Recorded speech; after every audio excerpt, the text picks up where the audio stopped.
Good morning. I hope that this morning message will find you well. We are entering this beautiful time in Holy Triduum. Today we have Holy Thursday, and with the evening celebration, evening Mass of the Lord's Supper, we will start the longest liturgy, the longest celebration in the liturgical calendar. Because what will start today evening with the sign of the cross at the beginning of the Mass will be concluded in the end of the vigil, Paschal vigil, and in the night between Saturday and Sunday. And everything in between is a liturgy. It's reminding us that our life is to be liturgical in character. That whatever we do should manifest the presence of the Lord. What is the liturgy? Liturgy is this presence of the Lord among us, the sacramental signs, the visible signs of invisible grace. And Christian life should be like this, that we as Christians, we bring taste to the society, that our life from the each morning when we wake up to the very evening when we go sleep, and even in the moment when we sleep, we manifest the presence of the Lord. For this reason, it's very important to have the same spirit as Jesus Christ has. That everything he did, was telling us about God the Father. And many times we are not like that. But for this reason, the other day we were speaking about listening to the heart of Jesus Christ. Little by little, becoming like him. Little by little, the old man within us will die. Today, the liturgy of Holy Thursday is a very particular one. I have three main aspects. Of course, is this about institution of the Eucharist.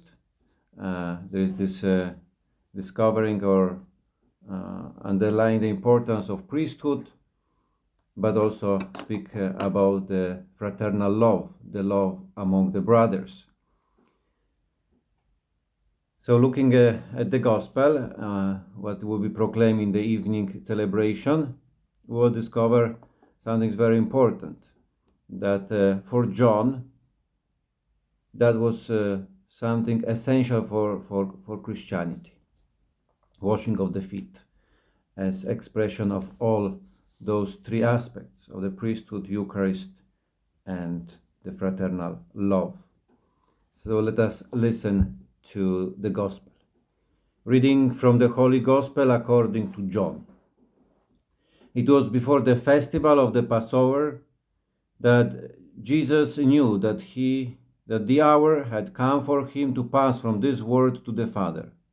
He had always loved those who were in the world, but now he showed how perfect his love was. They were at supper, and the devil had already put it into the mind of Judas Iscariot, son of Simon, to betray him. Jesus knew that the Father had put everything into his hands, and that he had come from God and was returning to God. And he got up from table, removed his outer garment, and taking a towel, wrapped it round his waist. He then poured water into a basin and began to wash the disciples' feet, and to wipe them with the towel he was wearing. He came to Simon Peter. He said to him, "Lord, are you going to wash my feet?" Jesus answered, "At the moment you do not know what I'm doing, but later you will understand." "Never," said Peter. "You shall never wash my feet." Jesus replied, "If I do not wash you, you can have nothing in common with me." "Then, Lord," said Simon Peter, "not only my feet, but my hands and my head as well." Jesus said, "No one who was taken a bath needs washing. He is clean all over. You too are clean, though not all of you are." He knew who was going to betray him. That was why he said, "Though not all of you are." When he had washed their feet and put on his clothes again, he went back to the table. Do you understand, he said, what I have done to you? You call me Master and Lord, and rightly so I am. If I then, the Lord and Master, have washed your feet, you should wash each other's feet. I have given you an example so that you may copy what I have done to you. The Gospel of the Lord. So, of course, brothers and sisters, this celebration are so rich that we are not able to see all the aspects. Just few things, of course, in this short meeting we have. One, what is the important, that in the Gospel of John there is no passages speak about the institution of the Eucharist. There's no passages when speaking about Jesus taking the bread, breaking it, saying this is my body. They're saying this passage about the cup, when he took the cup and saying this is my blood. Now John, when speaking about the Passover, the Last Supper, he is speaking about this event, about washing of the feet.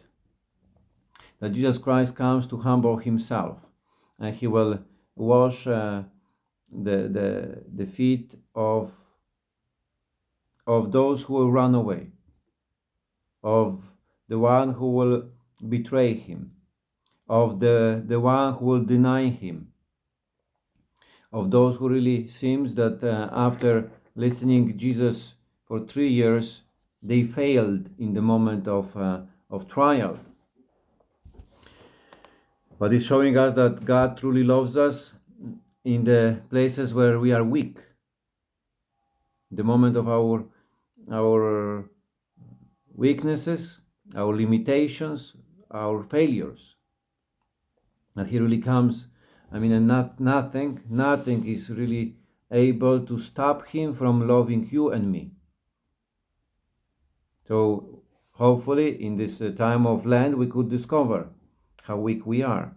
And then today, I mean, in this celebration, through whatever form we will be following it, via internet, radio, TV, hopefully nourished by the word of the Lord, and in this moment of prayer we can experience that God really comes to kiss me, to kiss my feet, that He is a holy humility of Christ.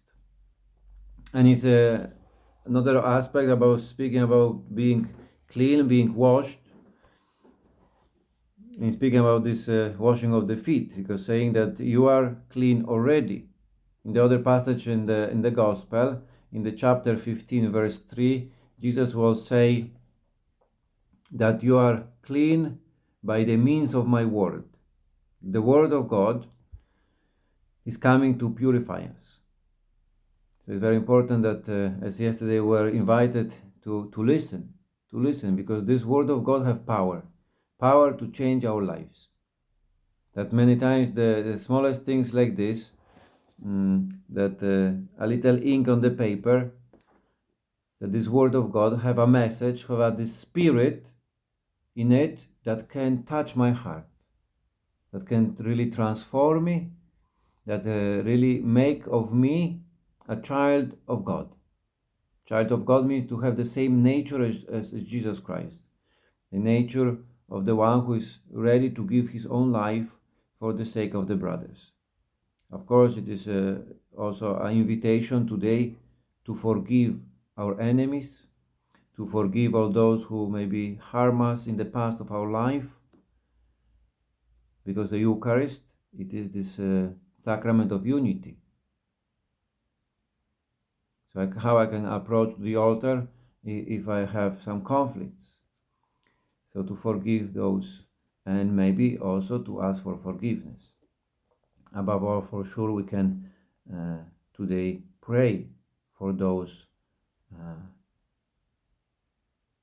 who have been wounded by us and also wounded us in our life story, in these different events of our lives.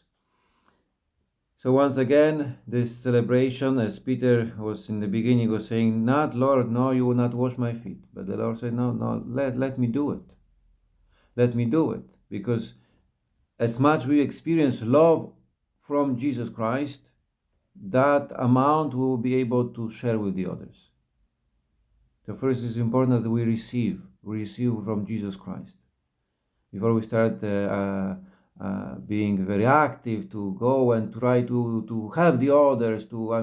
We first need to be cured, and this is an invitation from the celebration of today, to welcome the love of Christ, to welcome, to accept that He loves me as a sinner, that He comes to forgive, that He comes to cure, that He really comes to serve.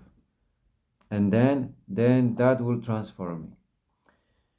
So brothers and sisters, have a wonderful Triduum.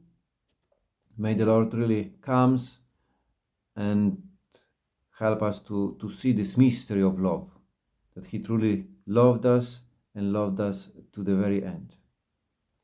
Have a great day. God bless you.